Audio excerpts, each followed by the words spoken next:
Yo,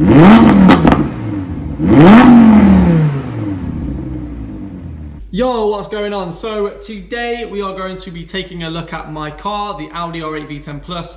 A lot of people are asking, how do you even drive this thing? You know, what are the controls inside? How does it work? How does it drive? What do you like about it? What do you dislike about it? So we're gonna go downstairs to the car park and check out the car. I'll see you downstairs.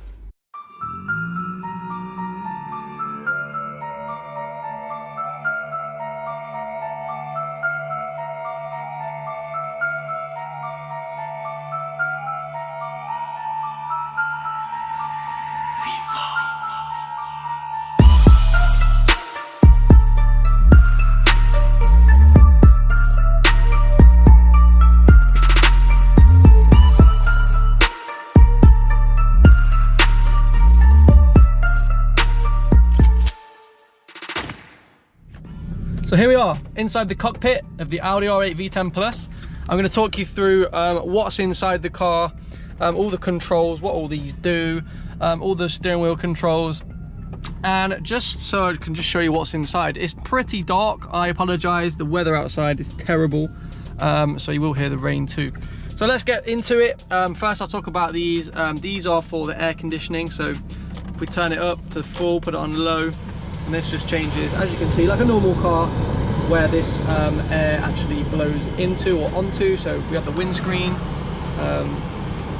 and feet, you know, the usual. It's very, very, very warm in here. What I'm going to do is I'm going to turn that off for now with the off button. This is our rear window heater. Our rear window is behind us, as you can see, along with the engine. We will look into the engine soon later on in this video, but for now let's go into the controls on the inside. So basically all the normal controls. This is just a little hole in here which opens up where I can store some bits and bobs. This P is for parking sensors, so if I press that, here comes the parking camera. So very, very, very easy to park. If I actually turn the steering wheel, you can see that the yellow lines turn to tell me where my vehicle is going to go. Let's turn that off. Of course, we've got the hazard lights.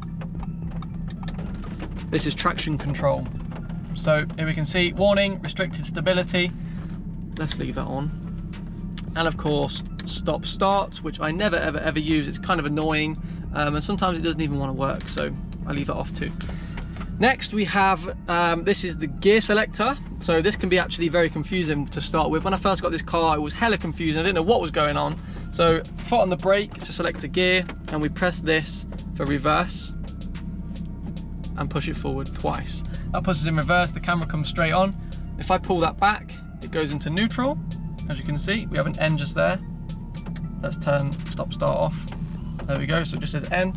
And if we pull it back again, it goes into D1. Now D1 I think is just drive one. I don't know what it stands for, I think it's just drive one, which is the easy-going kind of drive, you know. When you're driving this car, you can have so many different modes. D1 is the easiest, it's automatic. So you just put your foot down and you can just drive like normal. It will change gear for you at a low rev range. Next, we knock that down again like this. We go to S1, which is more of a serious kind of high rev. Let's just turn that off. It's more of a high rev automatic setting. So we have like a normal kind of pussy mode, and then we have a bit more of a high rev automatic mode still. If we knock this to the left, like that, it knocks it into manual 1 sport, and this is manual. So here on the steering wheel, we have these controls. We have the left and the right. So we click that just here, the flappy paddle to go to gear 2, that to go gear 1, etc, etc. So when we're driving, we just click these to go up a gear and these to go down again. Nice and simple. Let's knock that back into normal, and we'll press this P here for park, and this is the electronic handbrake. Nice and simple. So now we can take a foot off the brake.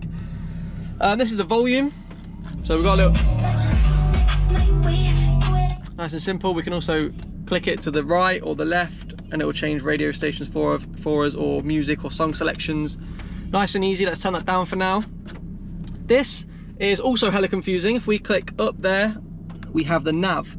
Next we have telephone. Nothing's connected here, so I'd just like to keep that. I never really use that setting. Next we have radio, which takes us through all our radios, and then of course media, if we're ever listening to Spotify or YouTube or whatever we listen to music on, Apple iTunes or whatever it's called. I don't Apple Music, that's the one. Of course, that's not connected at the moment. Keep it off. This takes us into our menu. So if we press that, we can actually use this to scroll through. So everything is kind of controlled and goes onto the dash. Take you through our car settings, our media settings, our sound settings, our car settings, you know. Okay, here we have drive select. So you notice here it says dynamic. If we press drive select, it takes us to our drive select. So we have individual, this is suspension settings, brake settings, and stuff like that. Individual is something you can set up in the settings. I don't actually use that. You have comfort, which makes the suspension a lot more soft for, like, you know, rough terrain or anything like that. Normally I have it in dynamic, just like that. Dynamic's a lot more stiff and it just feels nice. I like to feel the bumps in the road. And the last controls we have on the steering wheel are this one here. Let's just go through this one first. This one is the exhaust valves. If I press it once, it goes to standard. Let me see if I can get a little sound clip without annoying any of the people around here. This is with the exhaust off, with the exhaust closed. And then if I click that again, it takes us into sport, which is a lot louder. That was actually really loud even on the standard. I'm not going to rev it. I don't want to annoy anyone out here. The water is in there and it's making it squeak. So apologies to anyone that's watching this that lives in the area. I apologize, and that was pretty loud. Next we have this button. This button is the fun button. This takes us into launch control. Just here, we press that, the revs go up to maybe 1300. The car takes the traction control off, and now we're in race mode. If you ever wanted to take it to the track, we're in race mode, we're ready to go. And if I also twist this, we have a performance, wet setting, a snow setting, and a dry setting. What I'm going to do is I'm going to turn performance mode off because I don't want to be using that, especially when it's raining. So there we are. Look at the inside of the car. I'm going to take it inside now, into the underground car park, and we will take a look at the exterior of the car.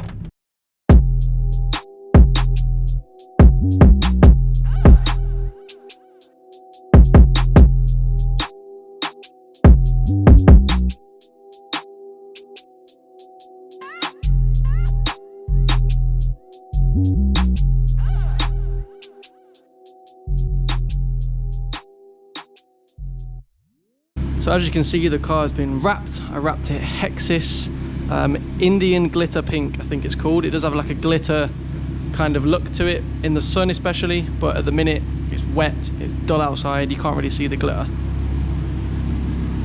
We have the normal Audi R8 V10 Plus wheels with the great big carbon ceramic brakes.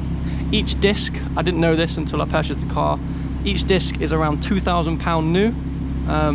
But luckily these will actually outlive me, hopefully, as long as I look after them and I don't have a crash or anything like that. The brakes should outlast my lifetime.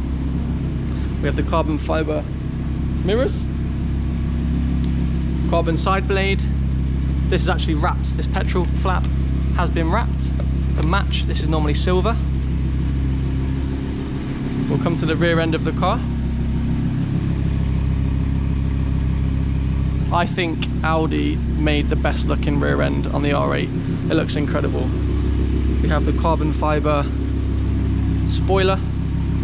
The engine bay, of course, is in the back. We have a rear engine. Black badges, shortened number plate, which is fully legal. Twin exhaust. And of course, it's the same the other side. Now, you might be thinking, Kurt, if your engine's in the back, what's in the front? If I go around here, push this button, that will pop the boot or the trunk, whatever you want to call it, the front trunk, and there we go. I didn't get the inside wrapped because I don't see the point, but there we go. We have quite a lot of boot space. I can probably get 4 or 5 bags worth of stuff in here. As you can see, I've got oil, all my cleaning equipment, a bag full of other stuff, my jumper's in here, which I need to take out, and it does match the car. How cool is that? And yeah, we have these little side pieces here to keep stuff in. That's an old rag that I used, and then this one just here too. Behind here is the battery, I think, so you can actually take this off and trickle charge your battery if you ever need to. If we pop around to the back, we have the engine bay. If you look in here, we have the switch which we push and this opens automatically. Here we go. Apologies because this needs a bit of a clean. But here we have the Audi / Lamborghini V10 FSI 5.2 V10 Plus engine. It has the carbon fiber trim instead of the plastic, and there's not really much to look at, especially if you're not into your engines. But here we can see down here we have a little coolant cap over there for a coolant. We have an oil cap here, so where you top up the oil if you ever need to top it up. We have the engine strut brace, the cross brace just there, and then of course all of the nice carbon fiber trim, and this window which looks into the inside. So when you're sat inside you can actually see outside, but there's not actually much field of view. You can mainly just see this spoiler. So let's close that. And there we go. Now I'm guessing you guys are going to want to hear it. So it's warm. I'll give you a little sound check.